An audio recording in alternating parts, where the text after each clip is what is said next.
Bom, para começar, qualquer dúvida vocês podem perguntar. A gente tem, assim que vocês clonarem o projeto, a gente vai ter essa estrutura que é dividida em aqui a gente tem, aqui a gente tem mais pastas, só que essas pastas elas não são solution folders. São pastas que no início vocês não vão mexer nessas pastas porque são de tasks mais complexas. Então, de início, vocês têm que identificar qual é o módulo que vocês vão trabalhar. O Emerson falou para vocês já aonde que fica o módulo de vocês. Se é no eu sei que o do Ian é no administração. Tá todo mundo no administração? O meu é na autenticação. Certo. E o teu, Breno? Na administração também. Ótimo. Certo. Só o do Matheus que é na autenticação. Então é importante frisar isso daqui. A estrutura do projeto a gente usa como eu estava falando pro Ian, não é propriamente dito um microserviços. Mas por quê? Porque a gente tem um banco central para tudo. A gente não tem bancos separados, a gente não tem uma aplicação que se comunica com mensageria. Enfim, a gente divide em módulos diferentes, como se fossem APIs diferentes. E uma das regras do microserviços no caso dessa arquitetura em si, o módulo de administração não pode se comunicar diretamente, por exemplo, com o módulo de avisos. Todos os módulos dessa aplicação, eles estão sendo diretamente ligados ao Bootstrapper, que é esse daqui. Ele é como se fosse a nossa API central. Então todas as configurações da API vão ficar nesse program.cs do Bootstrapper. E aqui que vocês vão injetar as dependências, que vocês vão mexer com cores, por exemplo, que vocês vão cadastrar, no caso de um módulo novo, o módulo de vocês. Opa! Agora sim. Agora podemos começar. E aí, Orleôncio? Tu tá com já alguma task? O Isaac, Oi. tá gravando já? Já tá? Tá sim, tá gravando. Ah, tá. Beleza, beleza. E. E aí, como é que. Tu já tá com alguma task, Orleôncio? Oxi. Certo. Tô com a task já. Tu já tem o módulo que a task tá? Se eu não me engano, é administração. Certo. Como eu tava explicando pra eles, tu chegou bem no comecinho. Como eu tava explicando pra eles, aqui é a arquitetura do projeto. A gente imita um microserviço, só que não é um microserviço propriamente dito. E a gente tem os módulos e esses módulos eles não podem se comunicar entre si diretamente. Eu vou mostrar como a gente faz para comunicar eles. Aí eu tô agora explicando qual é a nossa API central, que é o Bootstrapper. Aqui é o coração da aplicação. Aqui é onde vai ficar, por exemplo, os JSONs de configuração, de todos os ambientes, tanto de desenvolvimento, de produção, de homologação, enfim, as configurações elas vão ficar aqui. Que nesse program.cs é onde vocês vão injetar as dependências, por exemplo, vocês vão ver como que a gente injeta a dependência aqui, como que é chamado, enfim, eu vou explicar isso tudo para vocês. E aí, ok, dito isso, é que a gente tem esse pai aqui deles. Como que a gente faz, já que o administração não pode se comunicar, por exemplo, com avisos? Como que, já que a lógica de usuários está dentro do administração, como que eu vou, por exemplo, dentro do aviso, saber para qual usuário que eu vou mandar aquele aviso? Isso que entra essa camada que vocês ainda não viram. Vocês já conhecem essas camadas aqui, né? API, Application e Infra. Já tem domínio delas, não é? Sim, sim. A gente tem agora essa camada de shared. Essa camada de shared, a gente vai ter uma interface dentro dela chamada seguindo esse padrão. O nome do módulo Module API. Aqui é que vai ser os métodos que eu vou poder exportar para fora. Então, por exemplo, como para eu poder mapear um usuário, eu preciso do número de matrícula dele, a gente tem esse método aqui, opa. Não tem domain. É uma coisa que eu também estranhei quando a gente quando eu entrei. Ah, tá dando problema. Mas eu acho que a minha gravação tá dando certo, Matheus. Qualquer coisa a gente vê depois. Tá aqui, até então tá dando certo. Não tem domain, é uma coisa que eu também estranhei. E aí, tipo, as entidades, a gente mapeia elas na camada de infra. A gente separou tudo que for envolvendo lógica de entidade e de banco para a camada de infra. É muito mais uma escolha arquitetural do que um padrão de projeto claro. Porque vai depender muito da filosofia de projeto que você está querendo seguir. Eu gosto muito da DDD, que é a que tem o domain, o Driver Domain Designer. Só que aqui no intranet a gente usa essas partes no infra. E aí, por exemplo, você seleciona o método que você quer exportar, tipo obter o usuário por identificação. O modo de eu obter os usuários é pelo número de matrícula deles, que é o único deles, como se fosse um segundo ID. E aí no application, na parte bruta do administração Module API, eu implemento esse método. E aí, com injeção de dependência, eu vou ter a dependência para essa interface e vou conseguir chamar ela para os outros métodos, para as outras camadas, para os outros módulos. Alguém teve alguma dúvida em relação a isso?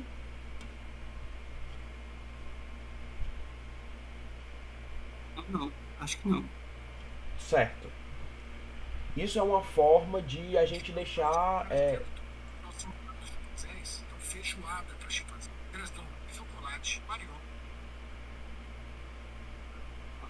Oi? Tá, sai do som. Olha, acho que o botãozinho de botar que eu uso no fone não tá funcionando. Vou botar aqui no Discord mesmo. E aí a gente tem esse modo de separar direito às responsabilidades. Aí, por exemplo, na camada de application, vocês já sabem que é onde vai acontecer toda a lógica do negócio, basicamente. Vocês estão acostumados a usar o modelo de services. O jeito que a gente usa services aqui é diferente. A gente usa um negócio chamado, eu vou deixar até aqui para vocês pesquisarem. Eu vou explicar como que funciona, só que eu acho importante também vocês pesquisarem, porque é uma coisa que confunde muito o pessoal no início, que é o padrão CQRS. Basicamente, deixa eu abrir aqui o ScaleDraw para vocês. Basicamente, a gente antes tinha todo um bloco que tinha todos os métodos, por exemplo, get. Pronto, eu vou deixar de verde os de get.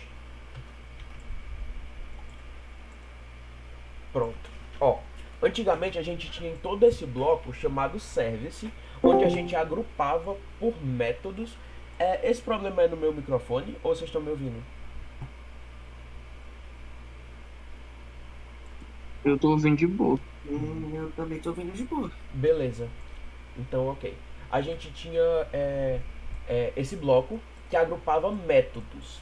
E esses métodos era, por exemplo, create, update, delete, get e getAll, por exemplo, getById e getAll. A gente fazia dessa forma, só que numa aplicação muito grande, que exige lógicas de negócio que são mais complexas, que a gente precisa de, por exemplo, filtros mais complicados, que a gente precisa mapear algo que é muito grande, a gente sabe que a gente deixar tudo isso num arquivo só ia ficar gigantesco. E no intranet a gente precisa fazer muitas buscas, enfim, a gente precisa de um mapeamento inteligente. É daí que surge o CQRS, que separa em lógica commands e queries. Então, a gente vai separar o que for para ser feito o que for para ser lógica de adicionar, mudar ou excluir alguma coisa no banco, será um command. Já o que for apenas para a gente obter alguma resposta é um query. Isso eu acho que é meio intuitivo já. Então, tudo que antes era dentro do service, era tudo junto dentro do service, a gente vai separar para dois tipos de arquivo, um query e um command. Um command, ele é basicamente tudo que vai impor lógica ao banco. E outro detalhe, como nós estamos trabalhando com uma aplicação que é uma aplicação complexa, com lógicas de negócio que não são triviais, que muitas vezes exigem um mapeamento mais conciso, nós temos que separar, porque antigamente, quando a gente estava fazendo tudo dentro do service, estava dando tipo 1000 linhas de códigos, 5000 linhas de código, o que é completamente inviável e que dificulta muito a manutenção. Por isso nós adotamos o padrão CQRS, que nós vamos ver na prática agora. Aqui, ó, dentro da tua camada de application, vai ter a camada de commands e a camada de queries. Quando tu entrar na camada de commands, tu vai para a entidade que cada command corresponde como se fosse um service de uma entidade. Então, por exemplo, vamos abrir aqui o de cursos. Não, deixa eu pegar um que ele é mais... pronto, cargos. Perfeito, cargos ele é o mais trivial possível. E aí a gente vai separar o que antigamente era um service só com vários métodos, vai ser vários commands com responsabilidades separadas. Ou seja, ao invés de ser um método para atualizar, nós vamos ter um arquivo inteiro para mapear a lógica só de atualizar aquela entidade. Aí a gente divide ela em command, que é o request, é como se fosse um DTO, só que melhorado, de request, onde vai ter os campos que você vai precisar. Tipo, para atualizar, eu preciso de um ID e eu preciso de um nome. E como a gente deixou de usar o mapper, a gente faz a lógica aqui dentro desse command só de tipo assim, vocês vão ver o que é que onde eu vou usar isso daqui. Isso daqui não é a lógica de negócio. E o command handler é onde a gente vai fazer a nossa lógica de negócio. É aonde vai ser a parte que a gente vai, como o próprio nome já diz, command handler, é onde a gente vai manusear tudo isso. Então, o que é que a gente vai precisar dentro de um command handler? Esse daqui é um command handler muito básico. Então a gente tem uma injeção de dependência para o repository. A gente também aqui não tem um repository para cada entidade. A gente trabalha com um repository genérico que o Ivanov implementou e aonde você só precisa passar qual parte do banco você está trabalhando. Que nesse caso você já conhece, né? O DB-Context. E nesse caso aqui é a parte do bloco de administração. E aí você injeta o repository aqui. Até aí tudo bem. E aí essa parte de manusear, você vai chamar, fazer a consulta, que a gente já conhece, você vai passar qual o set do banco, qual o conjunto do banco que tu está querendo trabalhar, no caso o cargo, né? A gente está trabalhando aqui com gerenciamento de cargos. Como... Cadê? Em métodos get, por exemplo, a gente vai usar esse as no tracking with Identity Resolution. Aqui no atualizar, a gente também vai usar nesse caso aqui, porque a gente só vai precisar desse cargo para a gente obter as informações dele. Mas existem casos que a gente não usa ele. É muito importante a gente saber lidar com isso daqui. First or default, assim que isso aqui você já sabe, né? É consulta link básica. E aí a gente vai chamar, passar os parâmetros desse cargo que a gente pegou, a gente vai atualizar ele com base no request que a gente passou, que é o command, e vai salvar. E aí no intranet a gente também trabalha com esse custom result, que ele é importante, tu só não vai retornar apenas a entidade. A gente tem um custom result, deixa eu mostrar para vocês, que ele tem alguns campos, que é para você montar uma mensagem personalizada indicando o tipo de erro que deu. Por exemplo, no caso do banco der certo, por exemplo, se não deu certo salvar aquela mudança, ele vai dar um erro de server. se foi um erro de não achado, not found. Isso daqui é básico. Só que é importante que vocês sempre estejam documentando isso daqui quando vocês passem. Vocês entenderam essa lógica de command? Vocês têm alguma dúvida? Essa lógica de a gente separar em arquivos diferentes?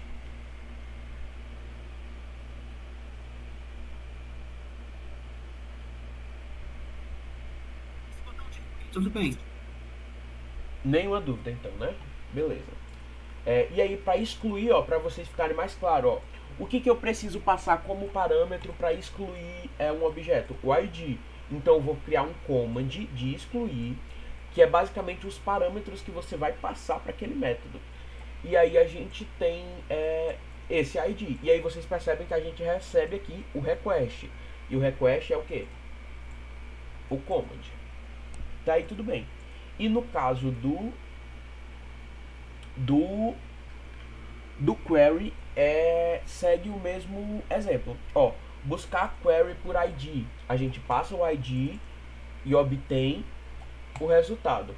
E no caso do buscar, a gente pede uma coisinha a mais, que é porque a nossa busca ela é paginada e filtrada. Então você vai ter que fazer os filtros, quais filtros são possíveis e quais são as ordenações possíveis também.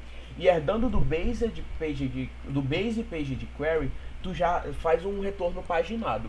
E aí para tu chamar isso no controller, como a gente não tem uma dependência dos services, eu indico que vocês pesquisarem uma ferramenta chamada Mediator, que é a que a gente usa. Ó. Esse controller ele tem uma injeção de dependência para o Mediator. E a gente vai mandar para o Mediator uma query ou um command, e ele vai já mapear. Olha que incrível, ele já vai mapear para qual é que ele vai enviar. Por quê? Porque aqui, ó, você já fala para ele base command com um retorno de cargo DTO. E aí quando vocês forem ver aqui, ó, nos cargos, no atualizar command handler, ele herda um iRequestHandler recebendo um atualizar cargo command, retornando um custom result de cargo DTO. Essa passagem de parâmetros, essa herança que é muito importante, que é por base dela que o Mediator vai mapear a tua classe. Então é muito importante que vocês estejam atentos a isso. Tendo essa breve explicação do que é o padrão CQRS para vocês, antes da gente começar a configurar o projeto, eu quero abrir aqui para vocês, se vocês não têm alguma pergunta, se vocês acharam complicado ou se tá tudo bem. Agora que a gente acabou de explicar o que é esse padrão CQRS. Isaac, Oi, pode explicar só esse cancellation token? posso sim. Cadê?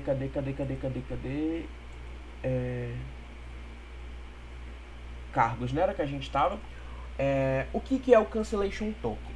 Sempre que a gente estiver trabalhando com operações assíncronas, a gente tem que dar a possibilidade daquela tarefa ela ser cancelada.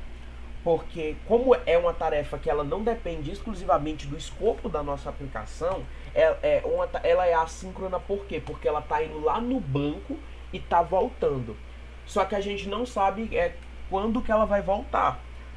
E aí sempre que você for criar um método assíncrono, um handler assíncrono aqui, que é o caso sempre, porque a gente sempre vai estar tratando consultas no banco, você vai passar um cancellation token.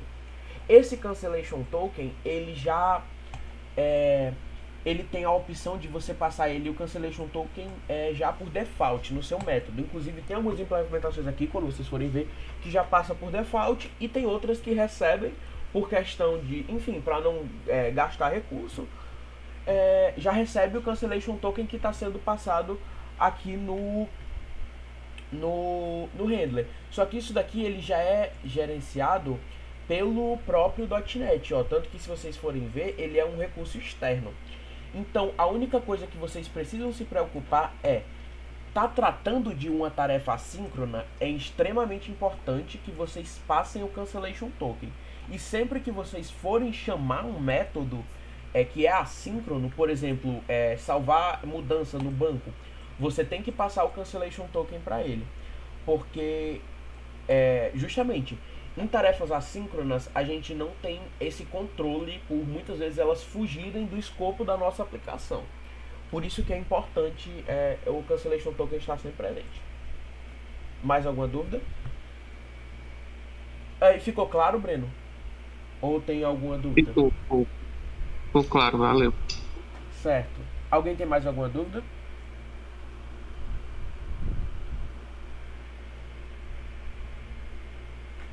Ok. Dito isso, já que ninguém tem nenhuma dúvida, eu vou passar para a próxima parte. Agora que eu expliquei para vocês como que funciona a estrutura do projeto, como que funciona o tão temido CQRS do pessoal que assim que entra todo mundo se espanta. Outra coisa que é extremamente importante e que é uma prática que é muito bem prezada aqui é a aplicação de testes unitários. Eu já cheguei a comentar com vocês que a gente, sempre que acaba uma task, a gente tem que testar ela devidamente, porque justamente a gente trabalha dentro do GitLab com um sistema de pipelines que caso o teu código não esteja com um coverage acima de 80%, a gente não deixa ele ser mergeado com a branch da develop, que é uma branch que ela é protegida automaticamente por as pipelines. Então, tipo assim, é importante que... O que seria o coverage? Coverage, ele é basicamente a nossa cobertura de código. Ele indica o quanto do teu código está sendo testado. A gente preza por um coverage de 80%. O nosso coverage, ele está baixo atualmente por conta de algumas questões que aconteceram e, enfim... tivemos problemas com o Sonar, que é a plataforma que a gente usa justamente para manusear essa parte de teste, de coverage. E aí, só que a gente está restituindo esse padrão dentro do intranet. Então, é importante, eu vou passar aqui o cara para vocês pesquisarem. Christian William Dev, testes unitários C#. Só que eu vou explicar para vocês como que funciona. Opa, eu abri o VS Code sem querer. Mas a gente tem a gente cria dentro de outra solution folder separada. Perceba que ela não está na mesma da nossa source. A parte de testes. E aí a gente usa o seguinte padrão. Vamos abrir aqui os testes do administração de cargos, que é o que a gente está usando. Aí vamos aqui em cadastrar cargo handler test. Outra coisa que eu esqueci de mostrar para vocês é que dentro além do command e do command handler, nós temos o command validator, que é usando o Fluent Validator, que vocês já conhecem, só que com umas coisinhas a mais, nós fazemos basicamente a regra do que pode e o que não pode passar dentro do request, que é justamente para a gente evitar que o usuário passe pela camada de infra antes de chegar. A gente sabe que o banco, dependendo da configuração que você fez, vai bloquear isso. Só que por uma camada de já evitar que o usuário chegue nessa camada, a gente já barra por aqui. Então vocês podem dar uma olhada depois em como que o pessoal estrutura o Command Handler Validator. E ele também tem que ser testado. Para teste, o que a gente pede que vocês testem? Vocês testem o Command Handler e o Command Handler Validator. Isso para cada um dos arquivos. A parte de testes é a parte mais chata de fazer, porque é a parte mais repetitiva. Basicamente, tu tem que testar cada linha do teu código, tu tem que testar cada if. Então, por exemplo, deixa eu abrir aqui em outra janela para fazer um comparativo com vocês. Aqui, ó. Nós temos as condições do código. Isso vocês vão analisar. Por exemplo, ó, aqui é o validator. Deixa eu abrir aqui o handler. Pronto. Esse é o nosso teste, que ele é marcado com essa annotation de fato.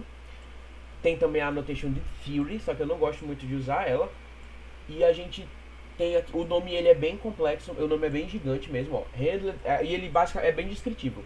A gente vai testar se ele está retornando sucesso quando o cargo existe e é atualizado. Ou seja, ele passou por esse if e não estourou esse erro aqui. Então a gente vai ver se deu tudo certo. Se deu tudo certo, a gente mapeia aqui, ó. Ele é dividido nos 3 As: arrange, act e assert. O arrange é onde você vai mandar o request. Então você cria um command com os campos válidos, ou seja, um ID que está no banco. Você tem que mocar um banco também, ó. Aqui no início, no construtor da classe, você moca um banco. Eu moquei aqui um banco, e aí esses campos são os que existem. E porque a partir do momento que a gente está trabalhando com o banco real em testes, viram testes de integração e não testes unitários. E a gente só trabalha aqui com testes unitários. Enfim, seguindo. Eu passo o ID válido e um nome válido. E aí eu faço um mock do repository, onde as mudanças também deram válidas. Passei um cancellation token qualquer e as mudanças retornaram 1, ou seja, válido. Ok. Isso é a nossa montagem inicial. E aí eu mando para o handler, para a gente ver se está tudo certo. E o assert é para verificar. Aí eu tenho, tipo assim, verifique se isso é verdade, se deu certo, se esse teste deu, se o resultado foi sucesso. E se a mensagem no final, no caso, se o nome desse resultado, o nome desse cara foi o que eu passei. Gerente, vamos ver esse teste se ele está funcionando. E aí tu vem aqui e dá um run. Esperar aqui carregar.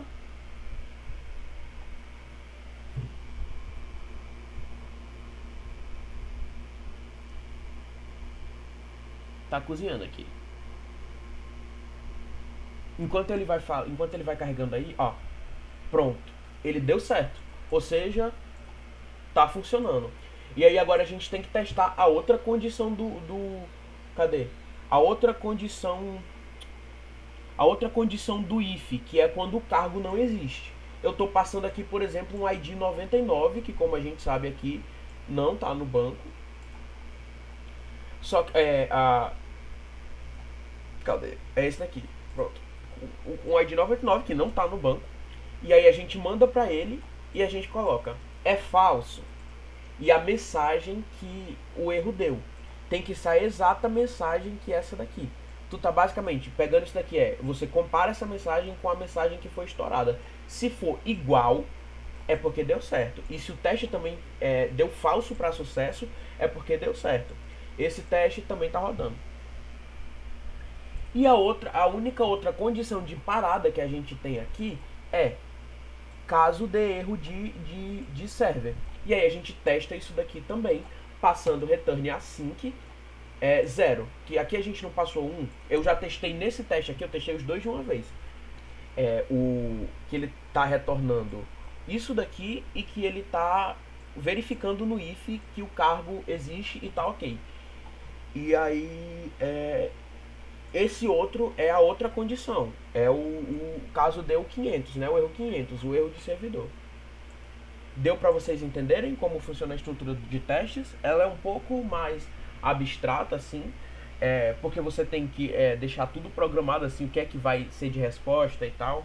Só que eu indico essa aula desse cara para vocês verem, que ele explica muita coisa boa em relação a testes unitários.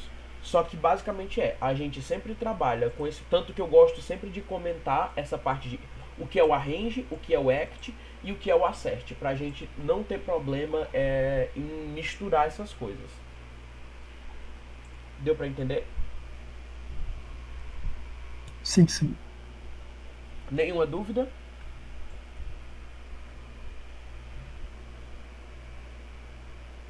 Ok.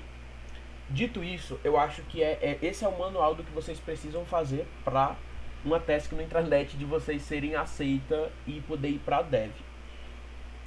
Agora nós vamos para a estrutura de configuração. Agora nós vamos configurar propriamente dito o projeto. É isso. O checklist é basicamente: façam em CQRS, façam os testes e de resto é puro pensamento, pura lógica. E agora nós vamos configurar aqui com vocês o que vocês precisam fazer quando vocês têm esse projeto em mãos. Primeira coisa, nunca, mas nunca façam alguma alteração direto na dev. Isso daqui é um perigo e é um crime federal. Não, eu tô brincando, não é um crime federal, mas é algo muito perigoso, de verdade muito perigoso. Tomem sempre o cuidado de, assim que vocês tiverem o projeto de vocês, a primeira vez que vocês estiverem mexendo, vocês criarem a branch referente à task de vocês. Então, tipo, e a gente segue esse padrão, ó. Quando a branch ela diz respeito a uma alteração nova no projeto, é fit. Quando diz respeito a um bug fix, é fix. Então, fit traço.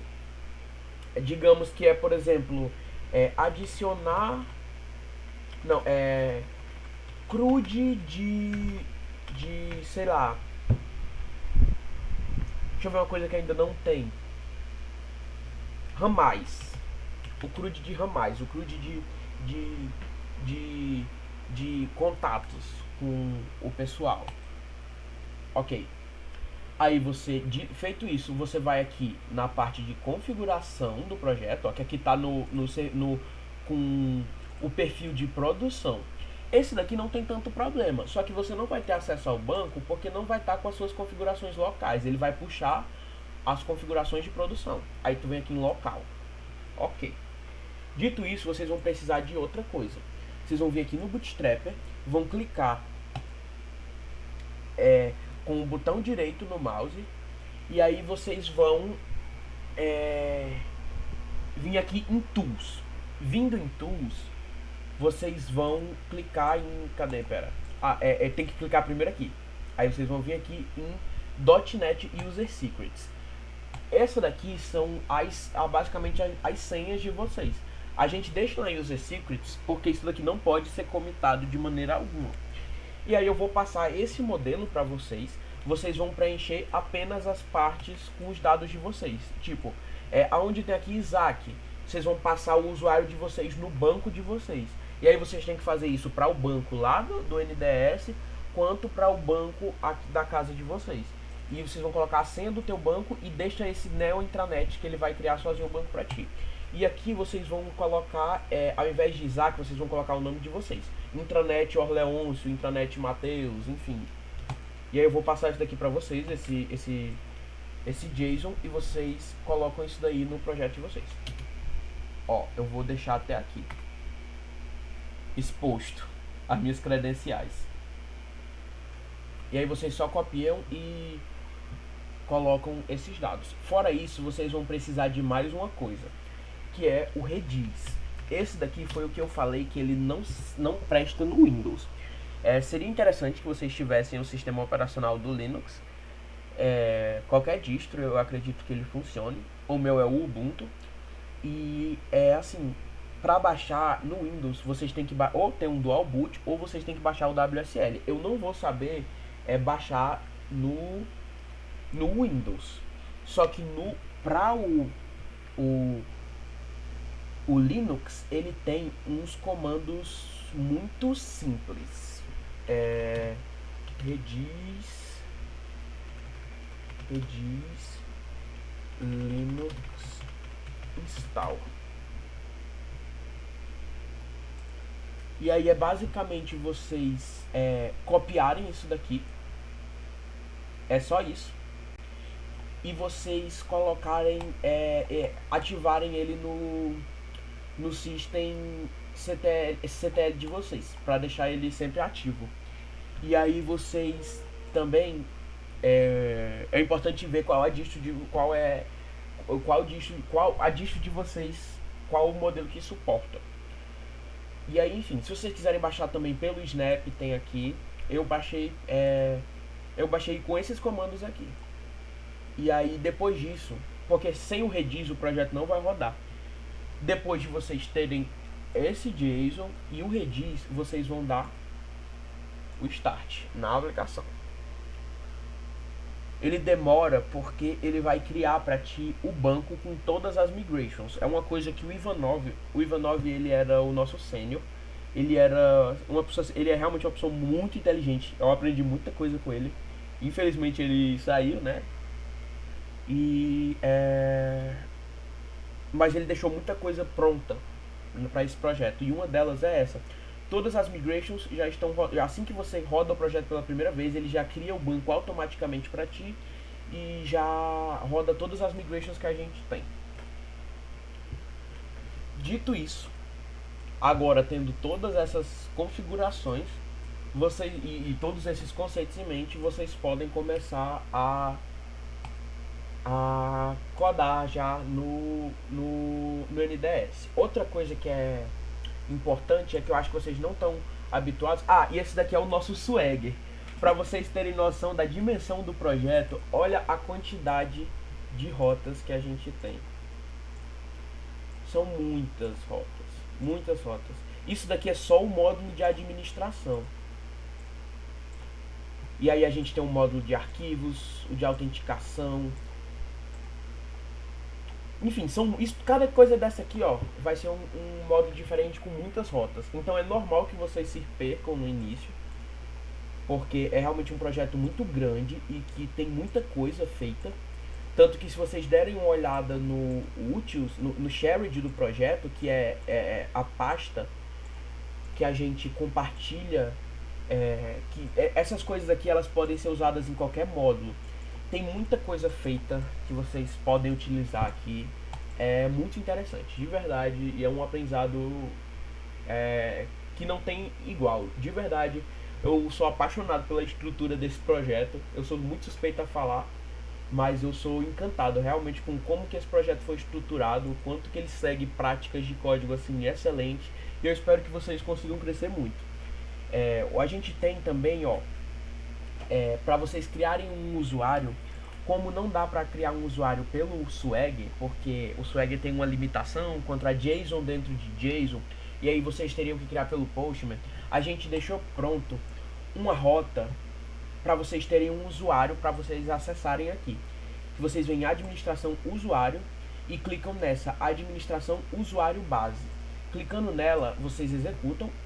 Não vai dar certo porque eu desliguei aqui a aplicação, mas deixa eu deixar rodando. Vocês executam ela. Ela vai automaticamente criar um usuário base para ti no banco. Não deu certo porque eu já tenho esse usuário, eu já criei. Só que eu vou passar o login dele aqui para vocês. Aí vocês vão vir em autenticação, login. O login é 1, 2, 3, 4, 5, 6, 7, 8, 9. E a senha é @admin123. Dito isso, vocês vão conseguir o token. E aí vocês só precisam copiar o token. Não precisa passar o bidder e autorizar. Pronto. E agora vocês têm todas as rotas desbloqueadas para usar. E, enfim, eu acredito que não tem mais muito que eu possa mostrar. Eu quero fazer uma pergunta para vocês. Vocês fazem migration? Vocês fazem no terminal ou pela interface gráfica? No terminal. Não. Pois fazer migration pelo terminal aqui no intranet é mais complicado, porque você precisa passar muitos parâmetros, porque é uma aplicação muito grande. Então eu vou já deixar aqui um tutorial para vocês que obviamente são programadores de verdade e estão usando o terminal, que é o certo, para usarem a interface gráfica. Vocês vêm aqui em Tools, vem em Entity Framework, que a gente sempre utiliza a interface gráfica aqui. Add Migration, vocês vão selecionar o Startup Project, tem que ser sempre o Bootstrapper, porque ele é a nossa aplicação local, e vocês vão selecionar a infra do projeto que vocês estão trabalhando, tipo administração.infra. E aí ele vai conhecer aqui o DB Context da administração, se não é só vocês colocarem. E aí vocês só colocam o nome da migration, que a gente usa esse padrão para nomear as migrations. Deixa eu mostrar.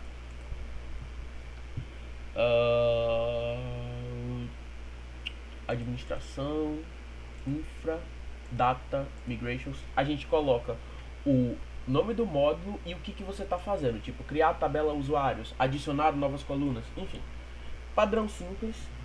E aí depois que vocês rodarem essas migrations, vocês vêm aqui em Framework Core e Update Database. E pronto, tá feita a migration. Muito simples. E agora sim, agora vocês têm o tutorial completo. Qualquer dúvida pode me perguntar.